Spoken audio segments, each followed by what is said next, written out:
so much for being here. I'm kind of blown away. I didn't know who would show up. So everyone who kind of came from the general public, you'll see some students mixed in here. Those are from my class this semester. It's a capstone course on death, literature and death, death, dying, and grief. It's a course I teach intermittently here at UM about every other year, roughly. I teach a version of it. And so this year, because of this NEH grant that we received, it's called, the broad grant is called Making Humanities Public. We're trying to come up with ways to kind of engage with the general public on a variety of humanities topics. My area of research is late medieval attitudes towards death and dying. And so I write and publish in that area, especially on the ways people use art and poetry in their personal lives to kind of manage their anxieties and their experiences of death and grief. And so my book kind of looks at that in the early 15th century. It looks at parish churches and books of hours and the imagery that helps people navigate that experience. So that's, my profile as a scholar, but over, periods of time, I've developed, through this class, Matt, material that focuses on grief and poetry. And so today, the whole point of this particular session is really a community conversation. I mean, that's the real thrust of the whole NEH grant to begin with, is opening up topics for general discussion that we feel kind of have a vital importance to the community. And I think, personally, death, dying, and grief is one of the ones that has that centrality in our society. In our society doesn't really treat it that way. In other words, it becomes a kind of marginalized discourse in our culture. We don't have a lot of venues in which to have kind of open and public discussions. So that's the spirit in which it's designed. Larissa, where is she? If you have thoughts on those questions that you're willing to share with her, she was going to kind of take those up and maybe while we're introducing, jot some notes on those so we can kind of get a sense of where the center of the room is. Like, what are poems that you really want to discuss? And as she's doing that, I think we would start either way with this famous Shakespearean sonnet. In that handout, you'll see at the front it has a list of poems.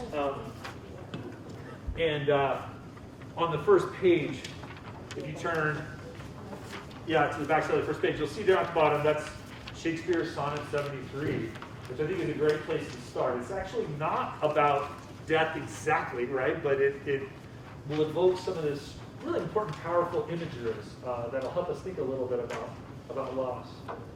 Stephanie, is that a question? Okay. So anyone want to be Shakespeare? Anyone want to volunteer to read this? Yeah, not putting that much pressure on you to actually be. Yeah, Arwen, why don't you read?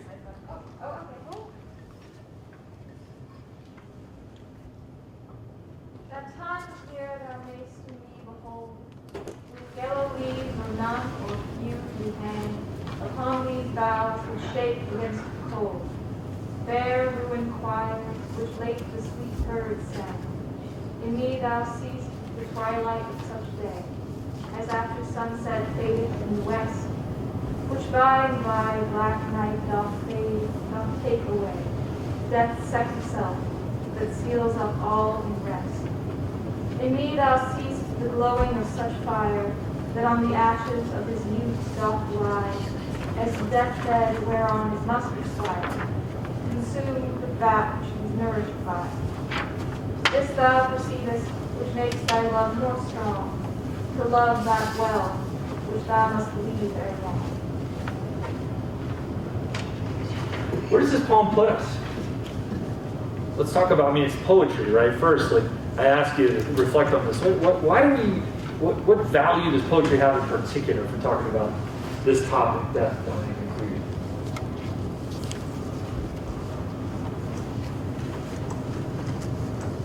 I think poetry helps you live in poetry. There's a set of questions and try and answer them through writing. So writing about it when it's done? Or reading it, Yeah. Why would poetry serve better than like a philosopher reading a philosophical treatise on the same thing? I don't know, it can just be abstract, like it can really be whatever you want it to be. Yeah, maybe engages us in a different way. Any other thoughts? Poetry, why center on poetry in particular for this kind of topic? Yeah. Well, I think speaking for myself, it makes me feel more connected to people who are left alone. Good. And because most poetry, I don't know what all you've chosen, is filled with feeling, then the deep grief that one feels during that sense of loss feels less lonely. I love that. So connection, not just in the moment with the poem and with other people reading it, but also across time, and some sense that we are, kind of sharing a universal experience, something that's different. Not different, that's universal to us. But okay, good. Any other thoughts on like why poetry? Why spend time with this kind of stuff? I think there's usually a lot of sensory awareness in poetry, Good. and I think that kind of like mindfulness to the present moment is really helpful to people who are trying not to be mired in the past. Like you want to recognize the current experience that you're having. Good. So kind of put the sensory material, the imagery, right, puts us in our bodies, puts us in our place, and puts us in a time, in a now or a present. Good. But that's interesting, right? Takes us to the past, but also puts us in the present. And anyone sort of think of poetry as sort of exploring ambiguity? Exploring paradox? Yeah, go ahead, Randy. Poetry makes you slow down, Good. Yeah, and why is that important to talk about death? just to process. Yeah, and maybe especially if sort of we're thinking about our social lives, that this is the kind of topic we tend to blow through, right? Either to set it aside because we don't want to talk about it, right? So reading a poem slowly forces our minds to kind of work through something. That's great. Ambiguity, paradox, are those valuable in talking about death? Or does everyone have a real straightforward view of death? I don't. There's all kinds of terrain to explore in there. And so I think, one of poetry's key, tools, we talked about imagery, that's a key tool. Management of time, ability to link across time, these are key. You got some chairs back at the back there. Yeah, dope. And wow, it's just amazing. People keep showing up.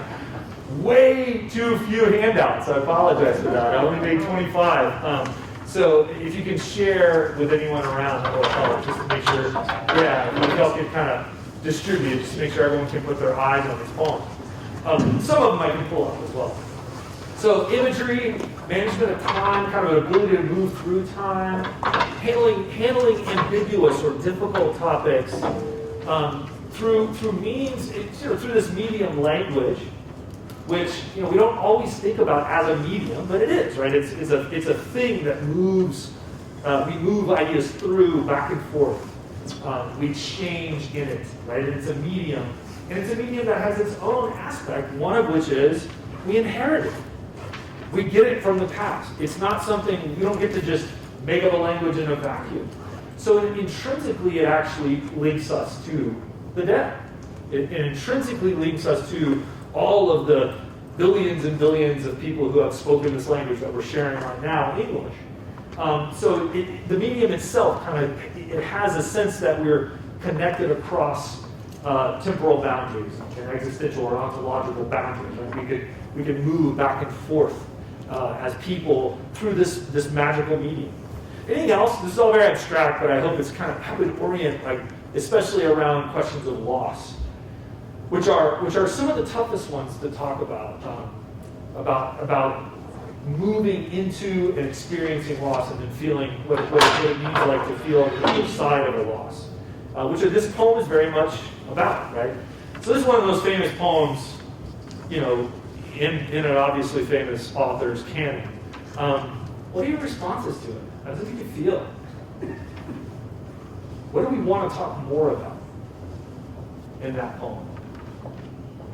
What's the basic narrative first? The time of year thou mayest in me behold, yellow leaves are none or few. What's the speaker's situation. Yeah. It's the autumn of life. Yeah. It's one of these natural metaphors that if life has seasons, right? Spring, summer, autumn, winter. Maps a sort of cycle of age. So it's a late life age. What about that image? It's a beautiful image. Yellow leaves, or none, or few. Louder? What's that? I can't hear you when you say it louder. Okay, sorry. Leaves or something. Yellow leaves, or none, or few. That's the sequence. It's kind of a strange choice, isn't it? Mentally, where does that put us in the season? What part of autumn are we in with yellow leaves? The beginning. No leaves? The end. And what about a few leaves? Just before the end, right? So there's a weird temporal motion in that line. It moves you. It's not a unitary flow.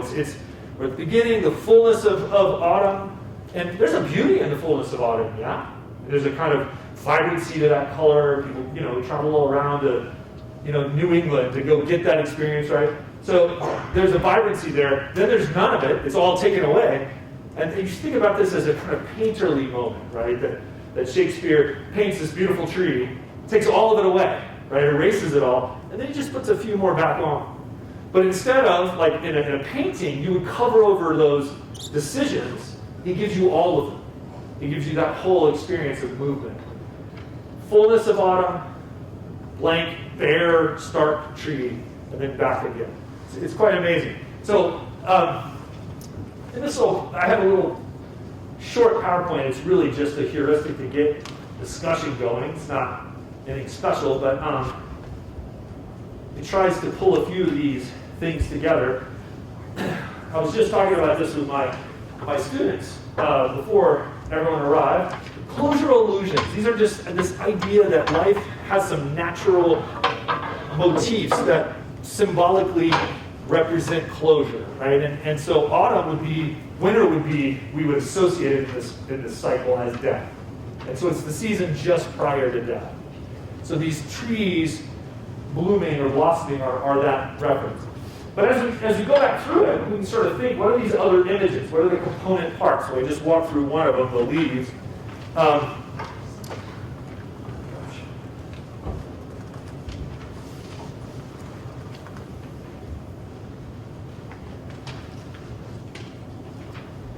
And those of you who know a little bit about Shakespeare might have a lot to say about that bare room of choirs, and I'll ask anyone if they feel like commenting on that.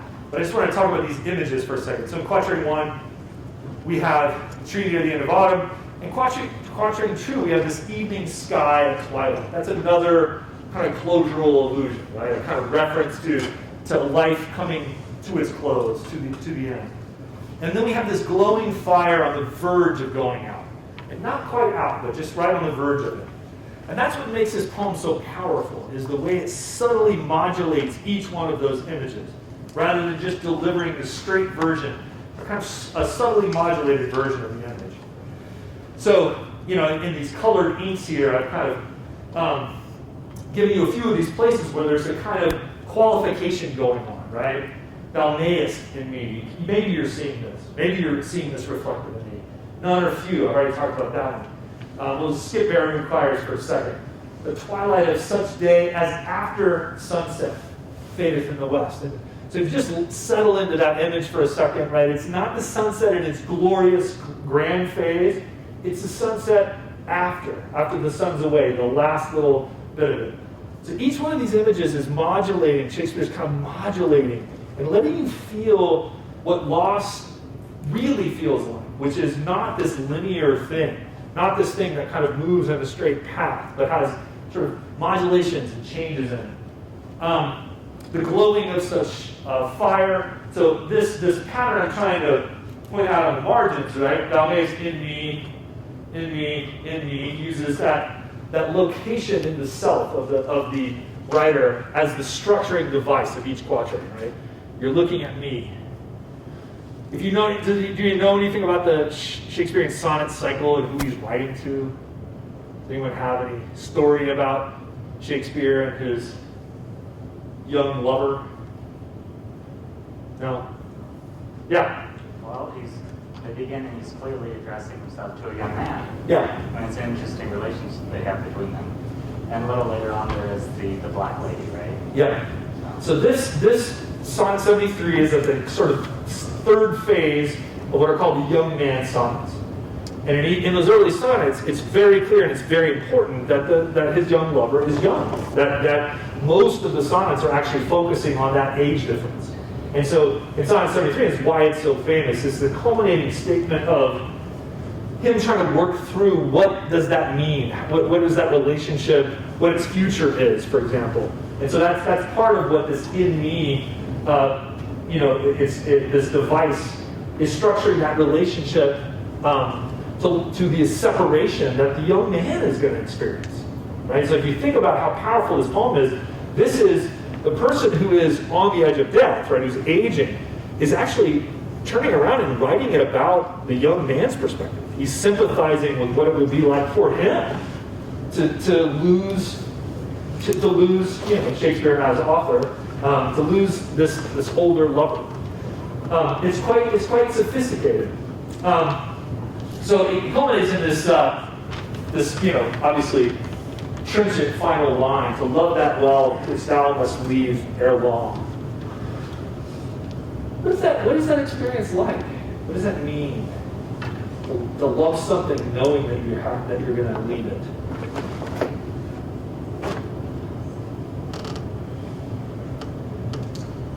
It reminded me of the Japanese aesthetic of mono noire, right? You have to be like things are beautiful because they're transitory. Like the cherry blossom falling is a more beautiful image than the cherry blossom moving. Did y'all everyone hear that? I know we're in masks. I know it's hard sometimes for people. The cherry blossom falling is more beautiful in this Japanese aesthetic of mono no aware. I don't know if y'all have ever heard of that, but it's sort of embracing ephemerality and evanescence as crucial to beauty. Not the thing that upsets beauty, but it's actually essential to its components. It's a great connection. And do we feel that sort of illuminating of our own experiences of loss? What does that illuminate for us?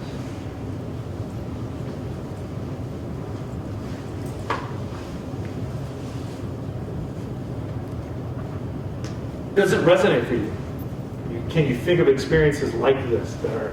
Go ahead, share. You want to? I think it just kind of highlights the inherent value in any positive shared experience, any connection, even if you know it's impermanent. And because it's impermanent, kind of gives it more oomph. Yeah, excellent. Well, I mean, so like, let's be really... was that... Yeah, go. To go along with like a Japanese theme, I actually just saw Akira Kurosawa's Ikiru, which means to live, and it's all about someone who just got cancer. And then he goes about this adventure of like creating a children's playground. And it's emphasizing the fact that he wasted a lot of his life. And so I think just the fact of like the transitory nature of things, yes, it's beautiful, but it also, it's almost like an impetus to like go for it, like live your life well, do as much as you can, because you don't know when it could all be done. Excellent. So that's fantastic, and that sort of illuminates in a really important way the voice of this poem. It's the older man talking to the younger man about exactly that. Right? In other words, the sub-lesson is not just about their relationship. It's about this deeper lesson that you got to turn back to the world and appreciate all that you have, because someday it will all go away. That's fantastic. Does anyone know enough about Shakespeare or care to hear in that line, bare ruined choirs? It's a beautiful little image. If you spend some time upon it, the tree, if you think about all the ways the tree is corresponding with the body of the speaker, the shaking boughs would be an older person's limbs. You know, they're not fully controlling them, that they're palsied and they're shaking. But those bare ruined choirs where late the sweet birds sang. What do you want to say about that image? Late the sweet birds sang in particular. There might be 2 or 3 or 4 layers to that one little line. What's the just most obvious thing you could Talking say? about tree limbs, Yeah, what's the most obvious thing you could say? Yeah. bare tree limbs, the birds are gone. Yeah, but so like those other images, right? They're kind of there and not there, right? That he evokes them, so you can kind of hear them through the line, but they're gone. Or late the sweet bird sang. And so the limbs are choirs, choir stalls, right? That is the place where a choir would sit and sing. Why might that be relevant? Because there's a whole secondary meaning there, yes? Choirs of angels. Yeah, choirs of angels or choirs of monks, choirs, some group singing that is a human group, not an animal group, right? So the metaphor, the comparison, sort of shifts into this totally other register, of feeling and sensation. So in Shakespeare's England, what has happened to those choir stalls inside the churches? What has just happened in his life in the late 16th century? Anyone know this? Protestant Revolution. Protestant reformers came into the churches, and one of the first things they did was rip all of those choir stalls out because they represented the ornate Catholicism of the prior regime. Right? That is, the Protestant Revolution threw out that kind of ornate, overly decorative, overly ornamental form of Christianity, and they went for a more austere, Protestant, pure form. So there's a lot of loss in that stanza. That loss is not just about the personal relationship, it's also a cultural loss, a sense that something, in other words, whether or not Shakespeare was a crypto-Catholic is a big debate, but one way or another, anyone in the late 16th century would recognize something was lost. Little historical footnote, Shakespeare's father was the person who, in Stratford, ripped all of the choir stalls out. He was in charge of the complete remake of the church. So there's a whole other element there of his relationship with his father, right? So it's a really rich, dense line. There's one more layer to it. Can anyone hear the word behind the word choir? Look on your page. You see on the left a romantic type, and on the right you see a print edition. Look at that line. What's there in the actual print edition? How is it spelled? Can anyone make that out? It's with a Q. What is a Q-U-I-R-E? Inquire? Yeah, choir. No, I think I saw a moment of recognition over here. Josh, what's a choir? Like in a book. A book, exactly. Books are organized into choirs, into units. They're, you can see this in any book you have. You probably never even notice it because there's some, right? But each book has a choir, so it's a unit of a book. So there's layer after layer going on just in that one line about senses of loss. What a sense of loss is. The loss of the book, loss of the page, loss of his culture's sort of center of meaning, a church, a place where people would sing together in kind of community. All of that falling back down onto the personal relationship between him and this lover. It's pretty amazing, isn't it? Grief. Do we have grief, for objects? Yeah, I think we do, right? Why? Where does that come from? Yeah. Because our identity is kind of become imbalanced with public objects, and Yeah. then like if that object is lost and a part of ourselves, so we become present with no object. Yeah, I grew up in Austin, Texas, and there's a whole website dedicated. It's called Lost Austin. It's all these buildings that have been destroyed. They're no longer there, right? It's pictures.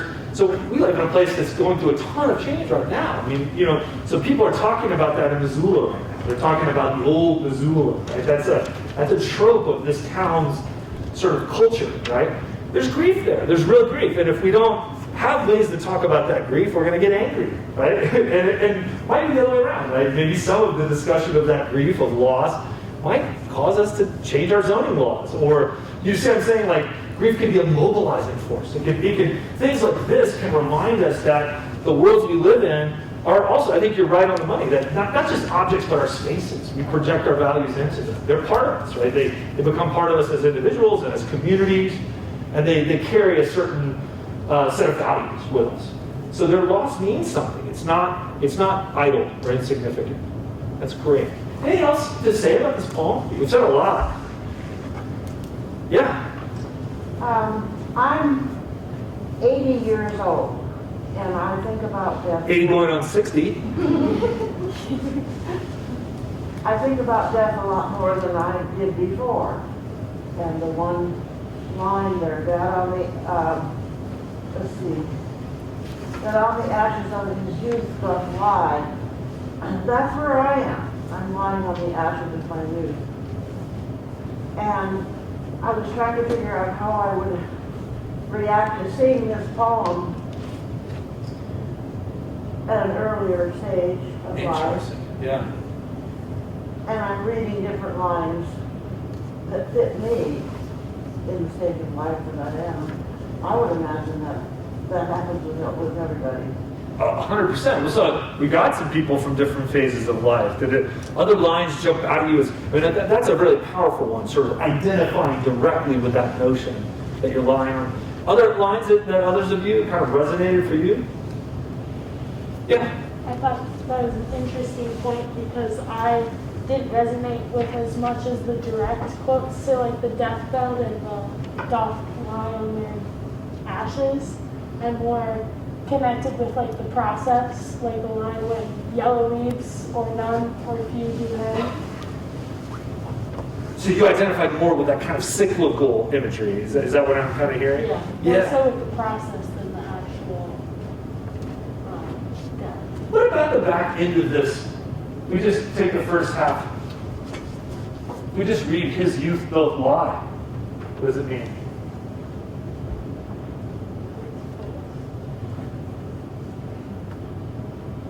Gosh, you nodded.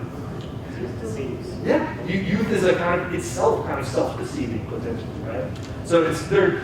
Once you this is Shakespeare, right? When you start carving up his work, this is part of the way he patterns his lying and deception are a crucial theme throughout the sonnet sequence. So how do we lie to ourselves? Are we willing to tell the truth to ourselves? So there's a way of reading just this back half of the line as on its own, as a kind of statement on the intrinsic lie that is youth, and you sort of imagine yourself always in that phase.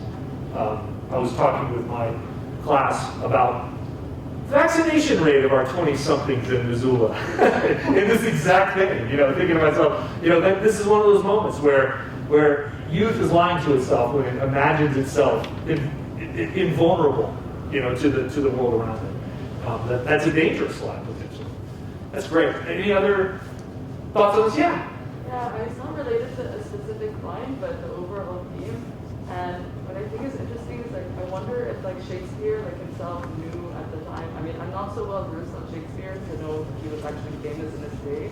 We can think afterwards. Yeah, he was. Yeah. But this is a confrontation with his own bodily, corporeal death. But the fact that we're talking about this right now means there's a symbolic immortality in his work, and he's still very much alive in that sense. Oh, 100%. And he is very acutely aware throughout the sonnet cycle of that exact theme. That part of its main theme, in fact, early on is, I'm going to die, you're going to die, but this poem is going to last forever, right? So that is one of, I think you're catching on something really important to the larger Shakespearean project, right? Which is immortalizing a version of yourself in words that transcends. It's what Becker would call an immortality project, right? A project that extends your life beyond itself. That's really good. Shall we move on? What other poems do you want to talk about? I think, where's Larissa? She was going around to sort of see, there's some obvious candidates for other poems. So I clustered these poems. People were drifting in, and we just kind of plunged in, and I didn't talk about the shape of it, but I put these poems together in clusters. That first cluster is on grief and grieving and loss. Lovers, spouses, partners, parents. Those are, a couple of these are traditional forms. Sonnets, right? That's the sonnet we just read. The villanelle, the two villanelles on that list are famous villanelles. One by Elizabeth Bishop, one by Yeats. Do not go gentle to that good night. Maybe you've heard that poem. That's a relatively famous one. So if it's a famous one, maybe this one we should pass on. But those are clustered to talk about our relationships and the way grief mediates our relationships, shapes them, and reshapes them. There's a few in here that are about spouses in particular. The Dissolution by John Donne and the famous Milton sonnet, Methought I saw my late espoused saint. We find an interesting thing when we look at the poetry of grief around spouses, and there may be people in this room who have lost spouses that can relate to this, and others of you can as well. But we tend to internalize our partners really deeply. They become part of who we are in a very real, material sense. Couples that have been together a long time offload memories on one another and practices on one another. You sort of rely on the other person to complete you in a certain way.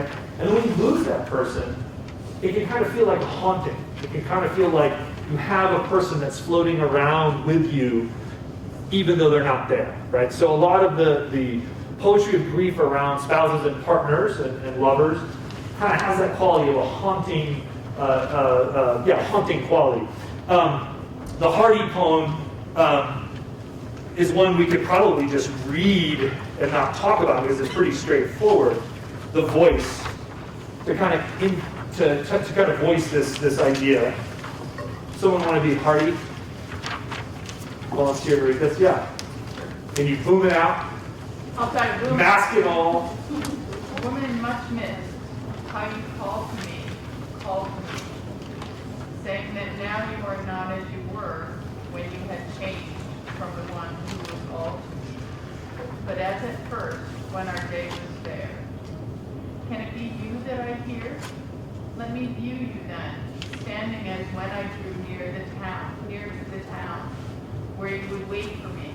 Yes, as I hear you then, even to the original air blue gown. Or is it only the breeze and its listlessness traveling across the wet mead to me here, you being ever dissolved to wan listlessness, heard no more again, far or near. Thus I faltering forward, leaves around me falling, wind oozing thin through the thorn from doorwood, and the woman calling. Pretty powerful. It's simple, right? There's nothing in the language or the diction that's particularly hard.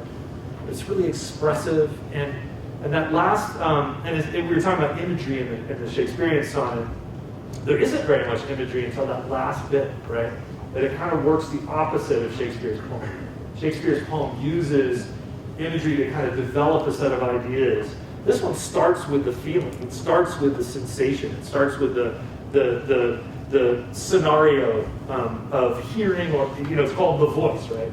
Hearing the voice of an absent spouse. Just a little biographical thing. Hardy lost his wife and wrote obsessively about her. He wrote dozens and dozens of poems about her. So this was his sort of late life obsession. It was, we would say probably an unhealthy mourning, but it's his mourning practice. His mourning and grief practice was to use his poetry to kind of write out that experience. And so talking to this absent voice, this disembodied voice, and then in that last set of lines, coming back to it, the body, coming back to the physical place where he experiences all of this. Does anyone have any thoughts about it, or should we just let it sit on its own? I like the way that the phrasing is on the page, because when he comes back to center, and the final part, that's the only part that's centered, isn't it? Oh, good. In the typography, yes. And it's interesting. It's a stumbling quality. So the lines are long, right? And then all of a sudden, thus I falter forward, right? So that stuttering quality is almost like he's missed a step in his walk. He's walking and he can't make the next step and he's falling. That's almost a metaphor of the whole poem, right? That he's moving and he stops and hovers and he begins to fall. Leaves around me falling, wind oozing thin through the thorn from northward. So all of that language is a kind of language of a languishing human in a world around him that is also kind of falling apart, falling down. Seems like he's trying to hold on to this perfect memory of her youth, but then I felt like him using words like wan and thin kind of implied an illness. That he wants to capture that moment of her youth and beauty when they were in love, but the fact of her death is kind of intruding. But I think that's great. Yeah, let me view you then. That's the hope, right? You're thinking here of the original air blue gown, the imagery that would be associated with the idealized virgin. It's a hope that then the reality is not allowing you to occupy. You're kind of suspended between those two things. I think that's really good. Wan and thin. I like that you heard those together. I think that's a great, connection, verbal connection. Yeah, go ahead. I think it's also interesting throughout the poem he's addressing her as you, kind of you that I hear. Yes, I knew you. And then the last line is and the woman calling. And suddenly it's not her as in you. He can't directly address her anymore. And I think that's a really powerful moment. Suddenly it isn't just her. Yeah. That's fantastic. That's a great observation. Yeah, from the second person to the third, and that maybe captures the sort of distance that's opening up between. So for Yeah. you, it also has woman, so it has woman and you. Yeah. So that's interesting too. Yeah, you'd almost say that woman and woman brackets it, right? Woman first word, woman there at the end, and then the you in between. That's good. Those are great observations. Yeah. I guess in that final stanza, I think, you're faltering forward, but then it seems to transition from autumn to winter. So sort of rather than any healing, sort of becoming colder and lonelier. Yeah. It seems, right? Leaves falling, leaves around me falling, and then the wind oozing from Norwood seems to me a transition from autumn to winter. 100%, yeah. And it's a transition that you almost just can't quite make, right? Or psychologically you can't quite make it. And here I am kind of reading from the biography that he often places his poems in these late fall. There's a very famous poem called Neutral Tones that some of you may know, but it's got this wonderful image of he's at the edge of a pond. He's remembering his relationship with her, and they met one day, and he says, everything around was just alive enough to die. That's the way of capturing this moment in the seasons that you're capturing, this transition into winter. But he's kind of suspended in it. And that's the fine line, right? Between sort of, go ahead. Well, I think he may be faltering because he does not know the nature of the presence of the absent one. And that, I think, is just one of the great human questions. Did y'all hear that in the back? Does it know the nature of the presence of the absent one? And how do you sort of grapple with an absence that now has to be remade into a presence that you can hang on to as a presence? And so, and I was here coming at it philosophically, of course, Gary being philosophically inclined. And I was just going to say, kind of in common sense terms, that there is that boundary in our grief between languishing, wallowing, in over-investing in loss, and healthy grieving, right? That is not repressing grief.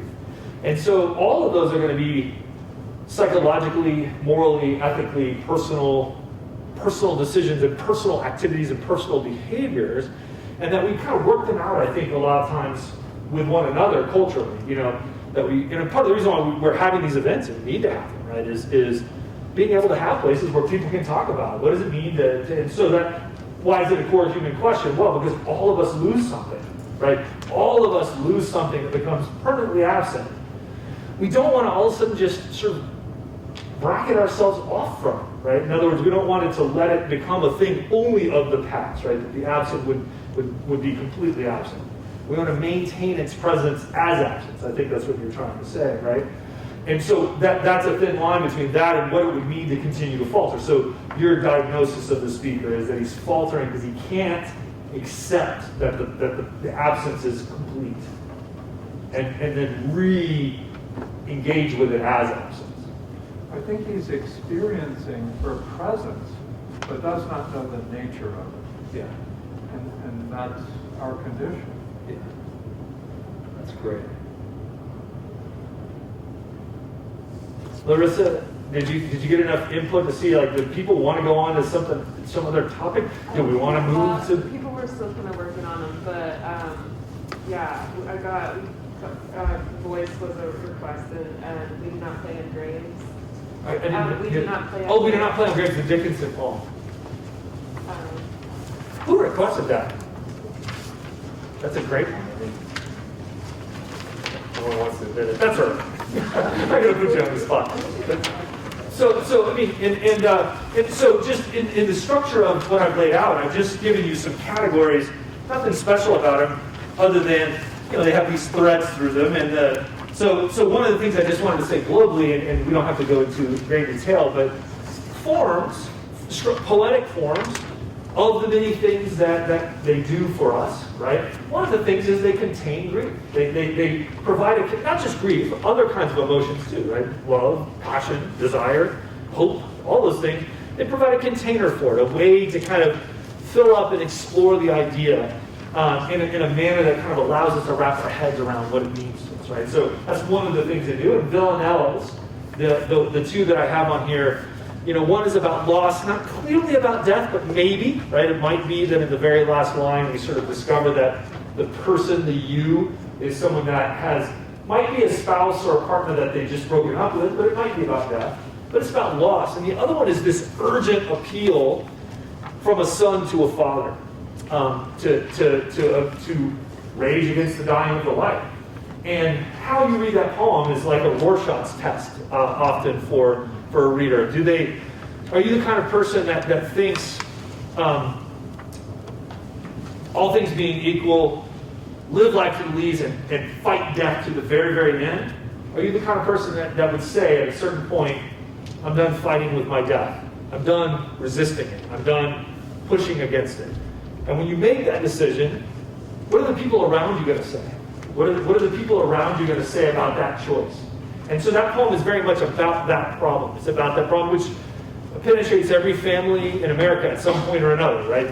That just, statistically speaking, 70% of Americans say they want to die at home. 70% say they want to die at home. How many are? 30 or less, right? So we say that's where we want to die, but that's actually not where we die. We die in hospitals. And we die often in hospitals cut off from our loved ones who maybe haven't seen us for the days or weeks prior. So there are ways in which this rage against the dying of the light is built into our system. We want to keep people alive. We put them in hospitals because that's the place to do it. But it actually then creates an alienating scenario for the family, right? It creates a very complicated way to engage with that last moment, right? That was a little preachy there. I got a little preachy for a second, not exactly in the poems, but a way to sort of think about that some of these poems have these ironic tensions in them that we are living with in different forms today, right? But we are living with this question of how far do I want my life to extend? How far do I want it to go to the very, very end? And families need to talk about this. They need to talk about it with each other months and years, decades before it actually is a hard decision to make. Because each of you need to build that muscle out. You need to talk with yourself. You need to talk with your loved ones. You need to talk with one another about what you really want out of that moment and what it's going to mean to you. So that's why that poem was in there, to kind of as a device to kind of get into some of that.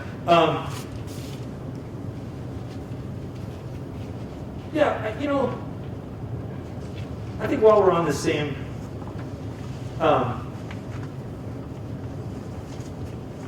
so that middle set of poems is all, the William Carlos Williams poem. Do any of you know this one, Trapped by William Carlos Williams? Written at a very specific time and place in American culture where the funeral industry was brand new. The funeral industry was just emerging at the end of the Civil War. I don't know how many of you know this story, but embalming and all the techniques of preserving corpses, all of that emerged out of the Civil War. And it transformed death culture pretty dramatically. And so William Carlos Williams writes this poem, Trapped, right, with this really declarative opening sentence, to kind of start having a conversation about whether or not the direction funerals are taking are really the ones they should be taking, right? So these are things that are still with us. They're about the choices we make of coffins and the amount of money we spend on a lavish display, the ways in which the funeral industry kind of encourages a certain conspicuous consumption around the event of death. So, we're a century after Williams wrote the poem, but it's still got some pressing questions for us about how we do death, right? So that's why that one's on there. It doesn't need a lot of poetic. It's one you can kind of read on your own and think about, right, in terms of, it doesn't require a lot of analysis. But this Rick Barreau poem, I think, is one people probably will be less familiar with, so maybe it's a good one to turn to next. Does anyone want to give it a crack? It's a little longer. Which one are we? The Wooden Overcoat by Rick Barreau. It's right after the William Carlson poem. Yeah? Okay, let's hear it. Turns out there's a difference between a detail and an image. If the dandelion on the sidewalk is mere detail, the dandelion inked on a friend's bicep is an image because it moves when her body does. Even when a shirt covers a little thorny black sun on a thin stalk, the same way that the barcode on the back of another friend's neck is just a detail. Until you hear that the row of numbers underneath are the numbers his grandfather got on his arm in camp in Poland. Then is an image. Something activated in the reader's senses beyond mere fact. I know the difference doesn't matter, except in poetry, where a coffin is just another coffin, until someone at a funeral calls it a wooden overcoat. An image so heavy and warm at the same time that you forget it's not death. At my uncle's funeral, the coffin was so beautiful, it was like the chandelier lighting the room where trees are signed. It made me think of how loved he was. It made me think of Shoshone funerals, where everything the dead person owned was put into a bonfire, even the horse. Okay. In that last sentence, is a horse a detail or an image? I don't really know. In my mind, a horse is never anywhere near fire, and a detail is as luminous as an image. The trumpet vine on the sagging fence, the clothes in the fire, each tattoo that I touch and move back, a three-part illustration of how to use chopsticks. Four-leaf clover, the clock face stopped at 12:05. Great reading. I love that. So what do we do with this? What do we learn from a poem like this? It takes a very abstract idea, right? Detail and an image. Can you wrap your head around that after the poem was over? Kind of why that matters, why would it be useful or important or helpful to think before we get to that coffin at the middle. They destroyed their horses race. It does jump. We can recuperate that horse in the fire with a poem by Maxine Cumin just in 5 minutes. So let's put a pin in that when we come back to it, because that's a poem about burying her horse. So what about this detail and an image distinction? Does it help us with wrapping our heads around death, for example? Yeah. Well, I guess just like an image has meaning, where a detail is just meaningless, I guess, or people, but it changes with everyone. So like, the meaning, but with the barcode didn't have meaning until we learned it had meaning because of his father. So it's like everything's a detail, but it can become like an image depending on what meaning the person has with it. Yeah, and there's kind of a tongue-in-cheek thing he says there. I know the difference doesn't matter except in poetry, but it matters outside of poetry, right? I mean, it matters if you say, glibly, why do you have a barcode on your neck, right? And you find out that the person, has then it matters, right? And so we can say something about meaning, and that image is the sort of system of meanings and values that are negotiated between people. So poem's one place that happens, right? But it happens out in our world all the time, where something that just seems like a detail all of a sudden takes on new resonance when the poetic touch is added, right? Which is, the poetic touch in this case would just be exchanging the values, exchanging experiences and ideas, right? That would be at the core of that. Behind every one of these is an observation, a verbal statement of some kind, and an exchange of ideas, an exchange of values. Yeah, go ahead. You want to follow up? Yeah, I guess related to death and grief, it's like, I don't know, a single, like, small object, like, I don't know, a cup, it could have been your grandma's or something, so it has a lot of meaning to you, but then someone could have accidentally broken it, thinking it was just a plain old coffee, might be like, oh, I'm so sorry, I'll clean it up, but it's not a big deal, that has more than that. Yeah, yeah. So they learned, like, oh no, it's your grandma's. Yeah, yeah. Good. So, structure, how many stanzas? You probably didn't think about form immediately when you read this, because it's just like, here's some stuff, it doesn't rhyme, you know. How many stanzas? 7. Where's the fourth stanza, which would be the exact middle? Where a coffin is just another coffin, right? So we would say the poem pivots there, right there. And so it is a formally, really deliberately structured, it's what in classical rhetoric we call a preamel form. So it means it kind of runs in a circle around a key pivot point. And the elements on either side of that pivot are mirrored, right? So it starts kind of with this dandelion on the sidewalk, and then the tattoo, the barcode, but then we end with an elaboration of that tattoo.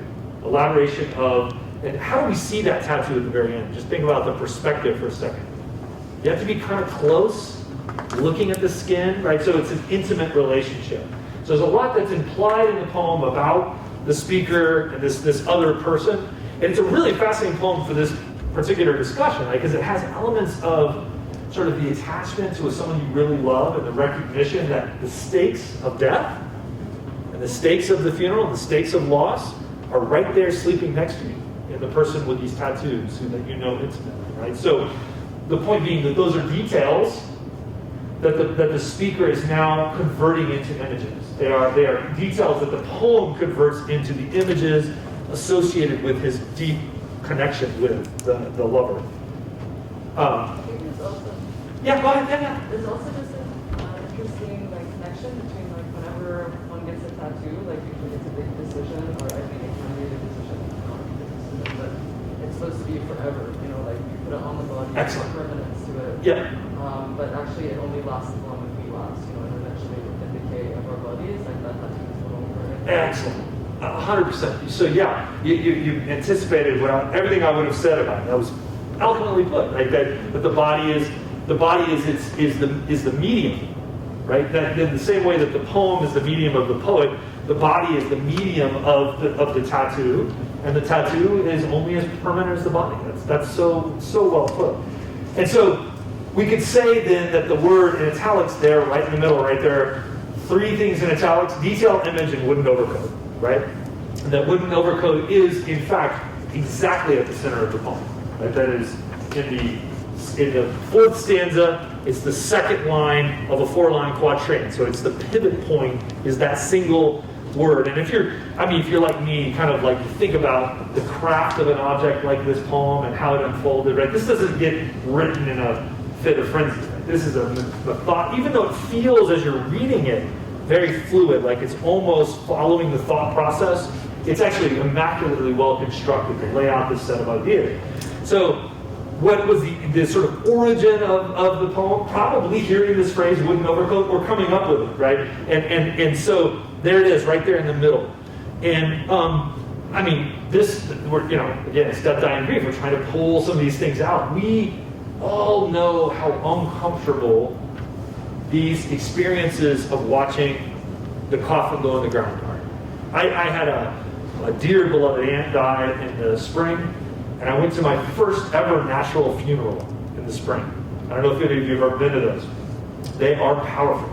But this is how bodies were buried for 2,500 years, right? In the West, especially the medieval period, you put the body in the coffin, but then you would go to the grave, and the coffin would not get buried with the body. The body would be taken out and put down in the grave. And that's how this funeral went. So we have now reinvented a term for it, a natural burial. She was buried in muslin cloth and wooden overcoat color. and flowers placed on top of her. And it was such a powerful moment for me. But every single moment you've ever experienced of a funeral has moments like that in it, right? Singular, crystallizing moments where the finality of the death is brought home to you, right? And so that's what I find powerful about this poem, is that in that moment, the poet is finding poetry. The poet is discovering an act of poetry. And so for me, that is very much about reclaiming what we can do with these moments, what they mean to us, reclaiming how we can construct them and constitute them. Right? We can make our funerals, we can make that experience poetic. We have the power to do it. We have the power to connect, to convert details into images, to take what is otherwise a sort of commercialized process run by an industry that makes money off of your fear and anxiety, and convert it into an act of poetry. Convert it into something that's meaningful for you and everyone that attends. So that's a weird thing to come to at this poem, but you kind of see what I'm seeing there. Think about what happens after the wooden overcoat. So heavy and warm at the same time that you forget it's about death. At my uncle's funeral, the coffin was so beautiful. It was like the chandelier lighting the room where treaties are signed.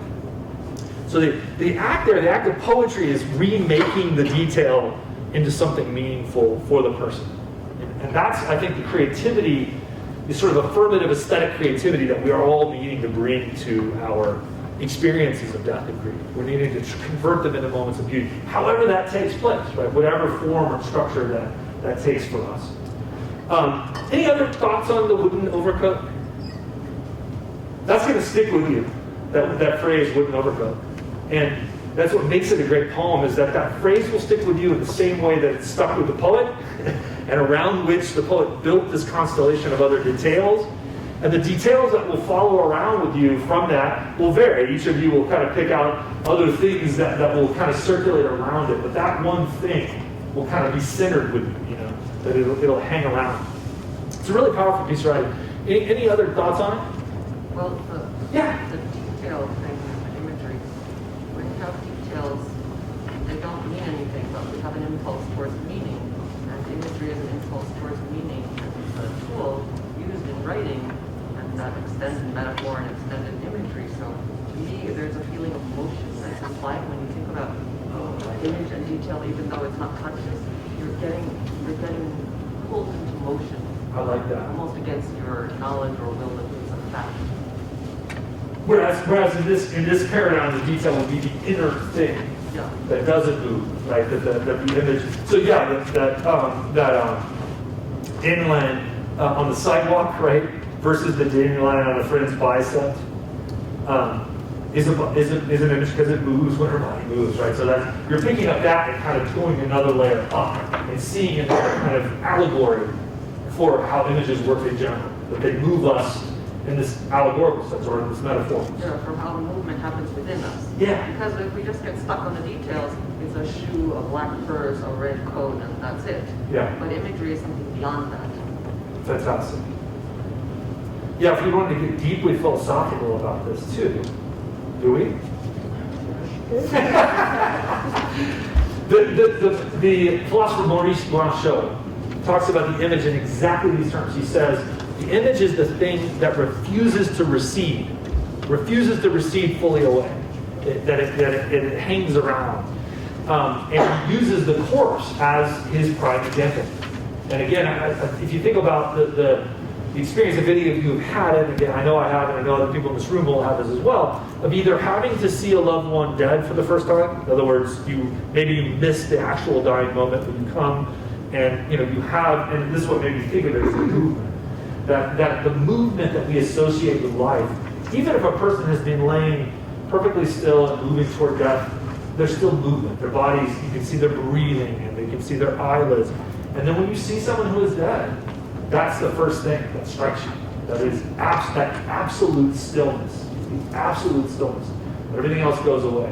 It's very powerful, and it sticks with you, right? That's again not something you're gonna unremember once you've had it in your experience. The experience of seeing someone who's embalmed and disgusting looking.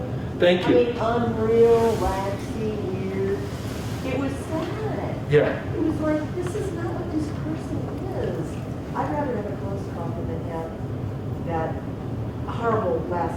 Yeah. So you just talked about images on two sides of it. The same sort of the one that's been aestheticized, but in a way.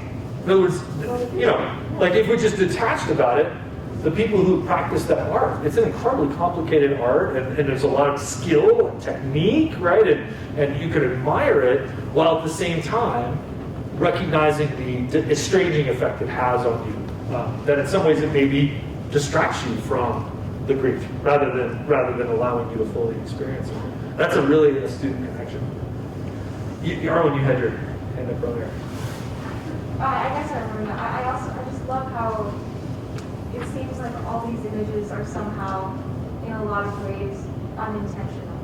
These things are going to have meaning whether you mean them to or not. Especially, in terms of like the choices you make for a burial.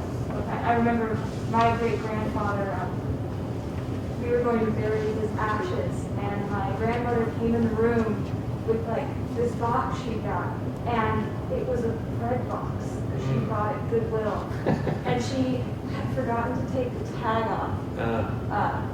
And my dad and I we were going to bury it ourselves, and we have to take the tag off. Like she got it at Goodwill for $3.99, and we had to take the tag off first. And she had clearly intended it for that to just be a thing. Yeah. And somehow it became a lot more than a thing, just because of the moment. The moment, the moment framed it or reshaped it in a different way. Does anyone else have experiences like this? I mean, I think these are becoming relatively common. Can you summarize it a little louder? Oh, sorry. So describing grandmother buying a bread box to put ashes in, but still buying it at Goodwill, but still having the price tag on it, and sort of a sense of it not matching the moment in a way. We're going to put these ashes that we're going to go bury. It's ritual, and yet, and I was just going to say, I think that we're going to have the more agency we take in wanting to create new rituals around death and dying, the more we're going to have to make decisions about what is appropriate, what is the right thing there, right? What is the value system? And maybe some of you have anecdotes. I've got one. My mom, my father wanted to have his ash spread on a particular mountain, Mount Bunnell in Austin, and my mom organized the whole thing, and we all showed up, and she gave us a Ziploc bag with one chunk of his ashes in it. Each of us got, and she had written our names on the Ziploc bags, like they were like, lunch sandwiches that we would be taking, to school. I mean, it was exactly like that. We walked in, we filed through, and she handed us our bag, right? Then we go up to the thing, and then we all kind of felt weird about it. We didn't know really what to do, so we all kind of just drifted off on our own. And in a weird way, it ended up being great because I found a tree, a very specific tree. And I had my moment alone with him in that moment and put the ashes down at the base of that tree. And that was that. And everyone made that choice, right? But it was, so I think we can go into a space where we can say sort of traditional death cultures provided structure and a certain poetics, right? Like let's say that there is a certain poetry to the way traditional, especially Christian burial rituals go. And that some people have lost connection with those traditions and are reinventing or inventing in a vacuum a new set of rituals, right? And all I'm urging is that poetry be part of that. Thinking about what are you going to do to make those experiences of value and meaning, and how can you think creatively about that in a way that will allow that act to become a poetic act, that will stick with you in a way that will affirm something important about the experience, yeah? That's great. Anyone else want to share kind of weird experiences like that? Yeah, I got a couple of things. Yeah, go ahead. When my mom died, she was like very specifically like, cremate me, just put me in the ground, make it very simple. And then we realized after the fact that no one really wanted to like unzip the bag they gave us that was full of her remains. So she's it's her ashes in a plastic bag, in a wooden bag, in a marble box, like 6 feet under, just like so many layers of like, you are insulated from the world even though you're out of it. Isn't that funny? You kind of reinvented the casket, right? the framed casket in that process. You sort of built it from. So, hey, go ahead, Sarah. My grandfather died about 5 years ago, and we just could not get together and decide on what to do, what was appropriate based on a number of reasons. But we still driving around with my mom in her car, and has been for 5 years. Yeah. She traveled and rambled his whole life, so it actually is the most Kind of fitting. appropriate. Yeah, I kind of like that. And I'm sure some of you have some families that are doing what a good friend of mine's doing, which is every time they travel, they bring the ashes of her brother with them, and they spread the ashes at every location they go to, which is another way of. But again, think about how creative that is. That's poeticizing the person. That's taking the person and making them part of your life experience, but and not in some way that's like, I don't think that's macabre or dark. I don't think most people would. I mean, you recognize it for what it is, right? Which is sort of making the absent present in a way, right? Recognizing that the ashes there are his absence, but you're bringing that whole experience with you wherever you go. I think that's great stuff. Yeah, go ahead. I come from a Muslim tradition, so my father died a year ago. It was the first time that anybody close to me had ever died, whether like relative or a friend. And so it was the first time I got to see certain rituals up close. Like I myself am quite secular, but I saw the importance of these rituals as they were happening, even as somebody who's not particularly religious.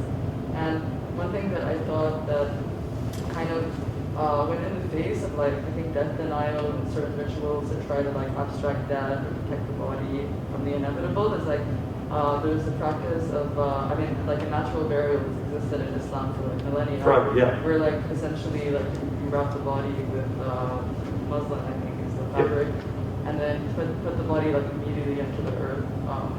And I know for other family members like this thought was disturbing to them, the fact that like the body would be decaying very quickly and just like the natural elements and how that would affect. But somehow I felt peace in knowing that like there would be like this continuity or this cycle of life and like sort of like the giving back of what has been borrowed, for this lifetime.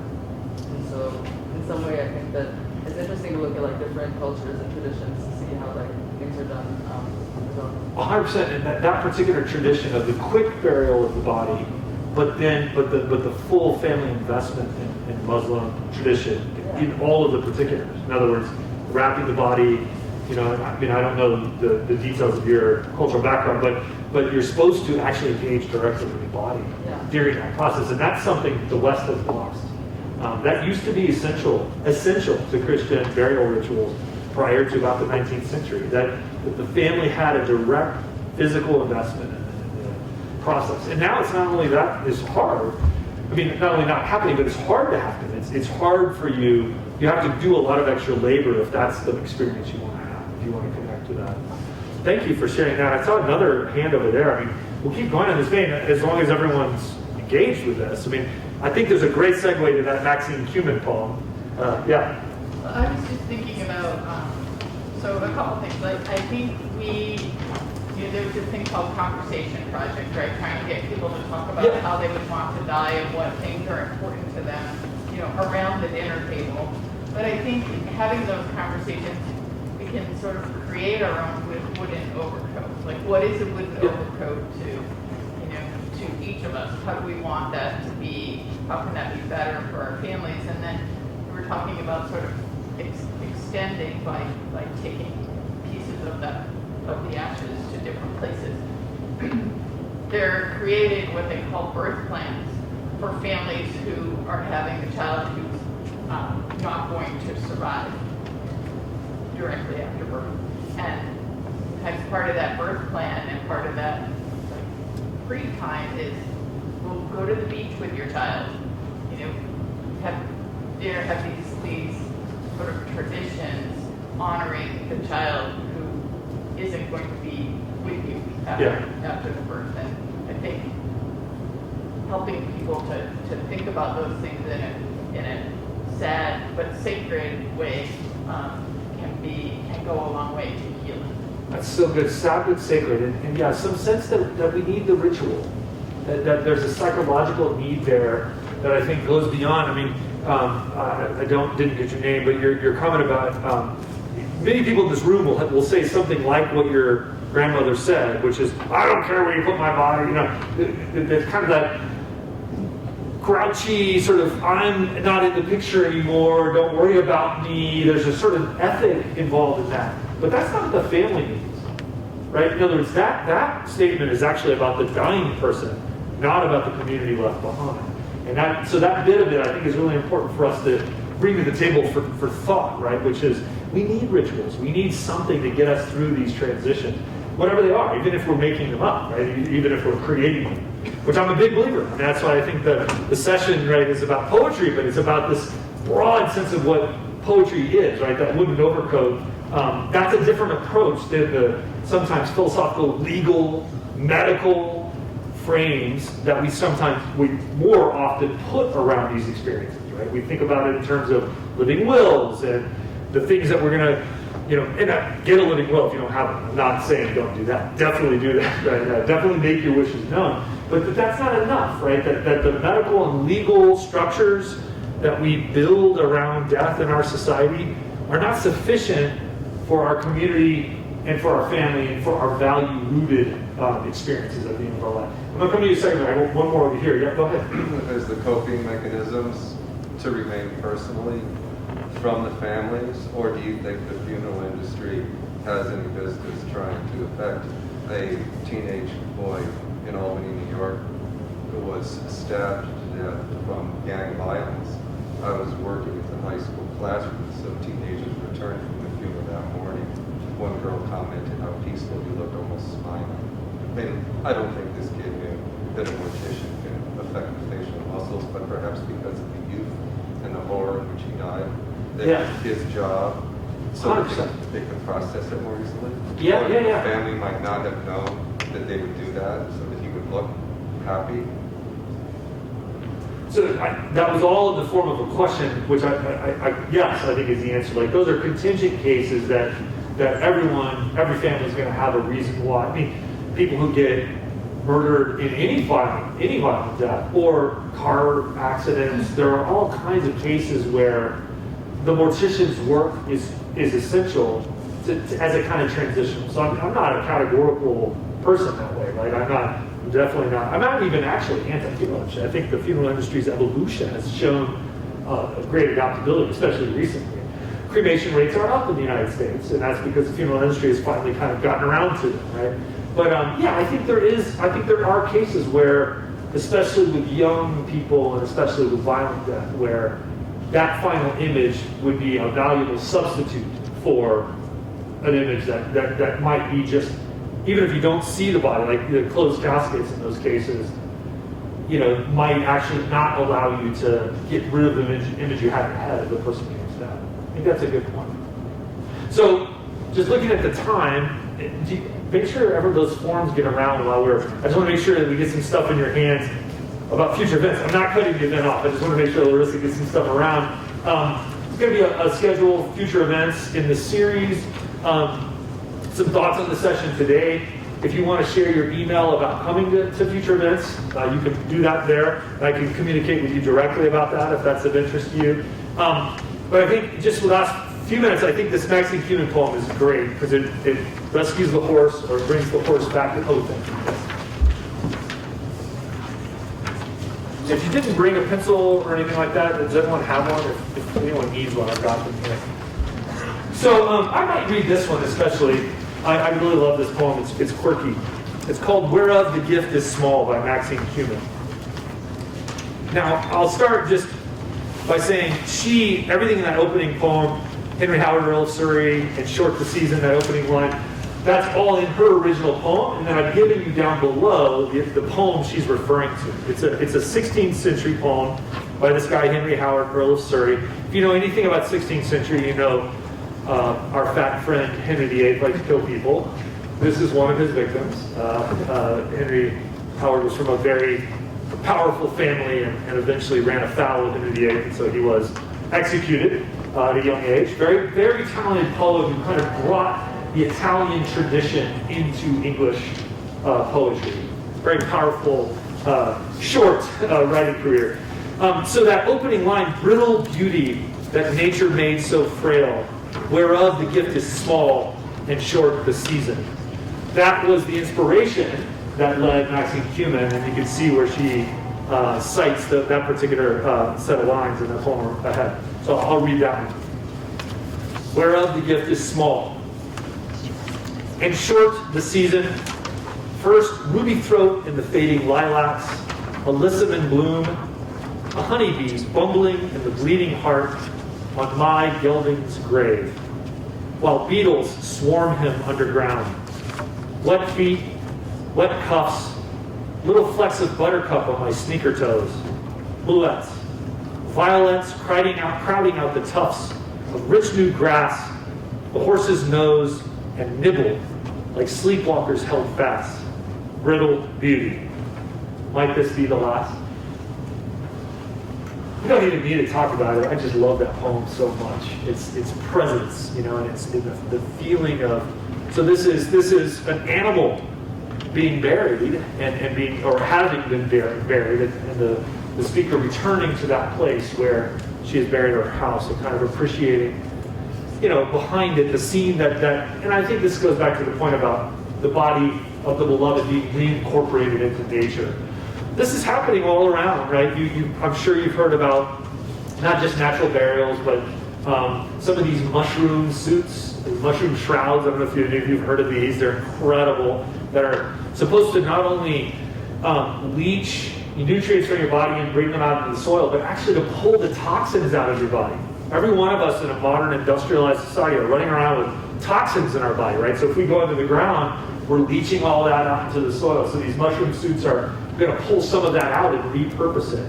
And then there are these little sort of earth pod burial forms that are springing up in a few different places. So we are getting creative about taking that idea, that sentiment about returning our bodies to nature, and in true kind of human ingenuity fashion, and trying to make it into a ritual or make it into a structure that affirms that set of values. So there's something about this poem that makes me think about that, about finding that regenerative quality on the other side of a death. And just given our time, I think I definitely wouldn't want to end without making sure we heard a couple of these other voices. I might actually ask someone else to read it if I can't put my hands on it. Then I love this Naomi Shihab poem, Making a Fist. It begins with this Jorge Luis Borges quote, "We forget that we are all dead men conversing with dead men." Someone want to read this one? I love this one. Okay, you do it, yeah. For the first time on the road north of Mexico, I felt the life sliding out of me, a drum in the desert, harder and harder to hear. I was 7. I lay in the car watching palm trees swirl, a sickening pattern against the glass. My stomach was a melon split wide inside my skin. How do you know if you're going to die? I begged my mother. We've been traveling for days. With strange confidence, she answered, "When you can no longer make a fist." Years later, I smiled to think of that journey, the borders we must cross separately, stamped with our unanswerable woes. I, who did not die, who was still living, still lying in the back seat behind all my questions, clenching and opening one small hand. That's good. That's really good. Does someone want to talk about why it's good? It's hard to put words around it, right? But it makes it such a touching and powerful. I heard some O's back in here. Was that coming out of your camp? I feel like Yeah, I thought that was.